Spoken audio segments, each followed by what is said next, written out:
Jesus and his disciples had just gotten done feeding this crowd of 5,000 people, and it says some time had passed and they're off praying alone together in Luke chapter 9.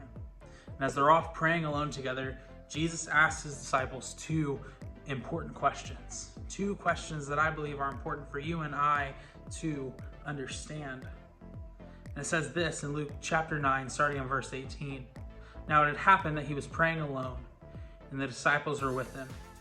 And he asked them, "Who do the crowds say I am?" And they answered, "Some say John the Baptist, others say Elijah, and others say that you're one of the prophets of old who has risen." I want to stop there for a second because I think it's important to understand the context of what's happening there. Some are saying John the Baptist because John had just died by the hands of Herod. He was beheaded. And earlier in chapter 9, Herod hears this thing of people going around saying John the Baptist has risen, and they're confusing John the Baptist with Jesus, thinking that this Jesus guy is John. And others thought that he was this prophet Elijah or another prophet who had just come back and was here once again to bring a message from God. In our day and age, it's not uncommon for me to hear that people think Jesus was just a really good moral teacher. I'm sure if you were to go and stand on a street corner and ask tons of people who they thought Jesus was, you would get a variety of different answers.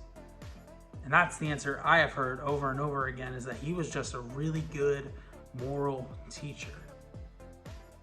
But if Jesus was just a really good moral teacher,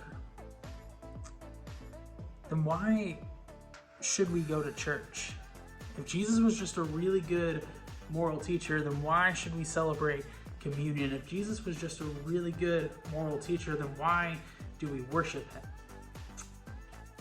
If Jesus was just a really good moral teacher, then why should our lives change because of what he did and said? Because the question isn't about what the crowds say, the question is about what we say Jesus is. And Jesus knew that was an important question for the disciples to figure out as well, as he asked that next, where he says, "But who do you say that I am?"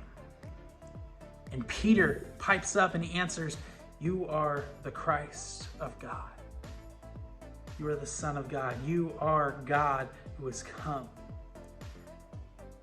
And if we proclaim that, and we believe that Jesus is more than just a teacher, that he's more than just a prophet, that he's more than just someone who was a person in history, that he was actually the Son of God, God incarnate, who came to earth to die for our sins and to free us,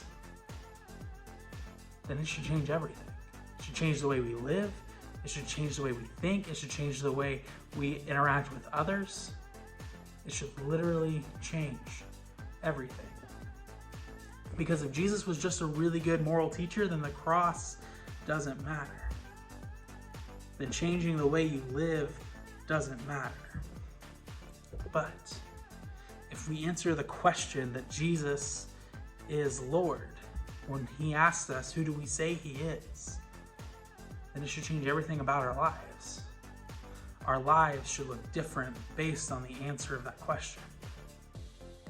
And so my challenge for you and me this morning as we read through this passage of Luke is to ask yourself the question, who is Jesus to you?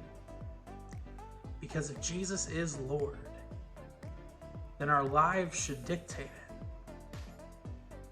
If Jesus is Lord, then he's worthy of our worship. If Jesus is Lord, then we also have hope. Hope that God will bring all things together and make them new. Hope that peace will come. Hope that this isn't the end of the story, but that a better story is being written because of who Jesus is. So that's my prayer for you this morning. That you answer this question, who do you say I am? With the answer, Jesus is Lord. Have a great week.